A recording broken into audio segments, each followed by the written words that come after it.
ಅವ್ರಿಗೆ fan followings ತುಂಬಾ ಜಾಸ್ತಿ ಆಗಿದ್ದಾರೆ. ಅದ್ರಲ್ಲಿ ಕೆಳಗಡೆ ಏನ್ ಬರ್ದಿರ್ತಾರೆ, ಅವನ್ ಫ್ಯಾನು ಎಲ್ಲ ಸ್ಲಮ್ ಅವ್ರು ಇರ್ತಾರೆ, ಅವ್ರು ಬರೀ ಸ್ಲಮ್ ತರಾನೇ ಬರ್ದಿರ್ತಾರೆ. ಬಿಗ್ ಬಾಸ್ ಮನೆಗೆ ಬಂದಿದ್ದಂತಹ ಒಬ್ಬ ಕಚಡ ತೊಟ್ಟಿ ನನ್ನ ಮಗ ಯಾರಂತ ಹೇಳಿ ನಿಮಗೆ ಎಡಗೂ ಕೂಡ ಗೊತ್ತು. ಅವನನ್ನ ನಾನು ಬೋ ಮಗ ಸೂ ಮಗ ಅಂತಾನು ಕೂಡ ಕರಿತೀನಿ. ಯಾಕಂದ್ರೆ ಬೋ ಮಗ ಅಂದ್ರೆ ಬೊಂಬಾಟ್ ನನ್ನ ಮಗ, ಸೂ ಮಗ ಅಂದ್ರೆ ಸೂಪರ್ ನನ್ನ ಮಗ. ಸೊ ಅವ್ನು ಬೇರೆ ಯಾರು ಅಲ್ಲ, ನಾಯಿ ಸತ್ತಿ ಸಮಾನ ಅವನು. ಯಾಕಂತ ಹೇಳ್ತಿದ್ದೀನಿ ಅಂದ್ರೆ ಇವತ್ತು ಗಿಲ್ಲಿಯ ಬಗ್ಗೆ ಒಂದು ಹುಡುಗಿ ಜೊತೆಗೆ ರೀಲ್ಸ್ ಮಾಡ್ಕೊಂಡು ಕೆಟ್ಟದಾಗಿ ಮಾತಾಡಿದಾನೆ. ಅಷ್ಟೇ ಅಲ್ಲ, ಗಿಲ್ಲಿ ಫ್ಯಾನ್ಸ್ ಗಳನ್ನ ಇವರೆಲ್ಲರೂ ಕೂಡ ಸ್ಲಮ್ ನನ್ನ ಮಕ್ಕಳಿಗೆಲ್ಲ ನಾನು ತಲೆ ಕೆಡ್ಸ್ಕೊಳ್ಳಲ್ಲ ಅಂತ ಹೇಳಿ ಡೈರೆಕ್ಟ್ ಆಗಿ ಹೇಳ್ತಾನೆ. ಸೊ ಇವ್ನು ಹೇಳಿರೋ ಮಾತುಗಳನ್ನ ಕೇಳಿಸ್ಕೊಂಡ್ರೆ ಎಲ್ಲಾನು ಉರಿತದೆ. ಗಿಲ್ಲಿಗೆ ನಾನು ಟಾರ್ಗೆಟ್ ಮಾಡ್ತೀನಿ, ಯಾಕೆ ಅಂತ ಹೇಳಿದ್ರೆ ಅವನಿಗೆ ಸಿಕ್ಕಾಪಟ್ಟೆ ಫ್ಯಾನ್ಸ್ ಇದ್ದಾರೆ, ಅವರಿಗೆ ತಲೆನೇ ಇಲ್ಲ, ಅವರೆಲ್ಲ ಸ್ಲಮ್ ಇಂದ ಬಂದಿರೋರು, ಗಲೀಜ್ ಕಮೆಂಟ್ ಹಾಕ್ತಾರೆ, ಅದಕ್ಕೆ ಅವ್ರನ್ನ ನಾನು ತಲೆ ಕೆಡ್ಸ್ಕೊಳ್ಳಲ್ಲ, ಅವ್ರು ನೋಡ್ಲಿ ಅಂತಾನೆ ನಾನು ಈ ರೀತಿ ಮಾಡೋದು ಅಂತ ಹೇಳ್ತಾ ಇದ್ದಾನೆ. ಇಂಥವನಿಗೆ ಸುಮ್ಮನೆ ನಾವು ನೋಡ್ಬಿಟ್ಟು ಹೈಪ್ ಮಾಡೋದಕ್ಕಿಂತ ಇವನೆಲ್ಲರೂ ಸಿಕ್ಕರೆ ಇವನಿಗೆ ಗ್ರಹಚಾರವನ್ನ ಬಿಡಿಸೋ ಕೆಲಸವನ್ನ ಮಾಡ್ಬೇಕು ನಾವು. ಯಾಕಂದ್ರೆ ಫ್ಯಾನ್ಸ್ಗಳನ್ನ ಸ್ಲಮ್ ಅನ್ನೋದು, ಕಚಡ ಅನ್ನೋದು ಎಷ್ಟರ ಮಟ್ಟಿಗೆ ಸರಿ ಗೊತ್ತಿಲ್ಲ. ನಾನು 2.5 ಲಕ್ಷದಿಂದ 10 ಲಕ್ಷ ತನಕ ಒಂದು ಫಂಕ್ಷನ್ಗೆ ಹೋಗ್ತೀನಿ, ಅದು ನನಗಿರೋ ತಾಕತ್ತು.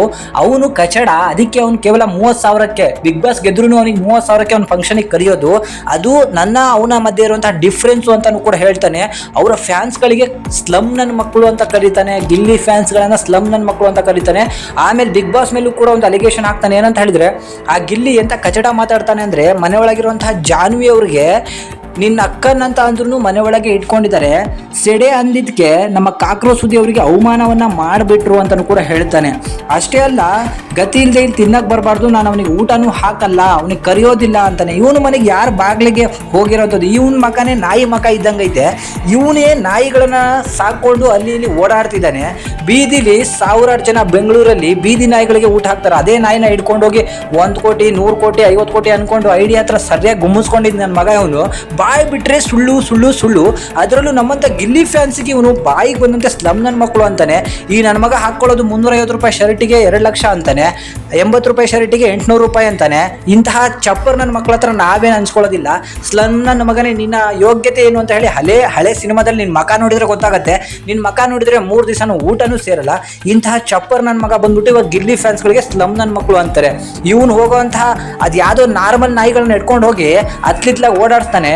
ನಾಯಿಗೆ ಬೆಲೆ ಇರೋದು, ನಿನಗೆ ಬೆಲೆ ಇಲ್ಲ, ಅದನ್ನ ಫಸ್ಟ್ ತಿಳ್ಕೊ. ನಿನಗೇನಾದ್ರು ಬೆಲೆ ಸಿಗ್ಬೇಕಂದ್ರೆ ನಿನಗೆ ತಾಕತ್ತು ಅನ್ನೋದಿದ್ರೆ ಫ್ಯಾನ್ಸ್ಗಳನ್ನ ಜನಗಳನ್ನ ಸಂಪಾದನೆ ಮಾಡಲೇ ನನ್ನ ಮಗನೇ. ಮೊದಲು ನೀನು ಸ್ಲಮ್ಮಲ್ಲಿ ಇದ್ಬಿಟ್ಟು ಈಗೆಲ್ಲೋ ಬಂದ್ಬಿಟ್ಟು ಸ್ಲಮ್ಮು ಅಂತ ಹೇಳಿ ಅವ್ರಿಗೂ ಅವಮಾನ ಮಾಡ್ತೀಯಾ. ಎಲ್ಲರೂ ಅವ್ರ ಮುಂದೆ ಸಿಕ್ಬಿಟ್ಟೆ ಅಂದ್ರೆ ನಿನಗೆ ಯಾವ ರೀತಿ ಸ್ಲಮ್ ಅಂತ ತೋರಿಸ್ತಾರೆ ಎಲ್ಲರೂ ಕೂಡ ಅಂತ ಹೇಳಿ ನಾನು ಅಂತೀನಿ. ಸೊ ಈ ಕಚಡನ ಬಗ್ಗೆ ನಿಮಗೆ ಏನು ಅನ್ಸುತ್ತೆ ಕಮೆಂಟ್ ಮಾಡಿ ತಿಳಿಸಿ.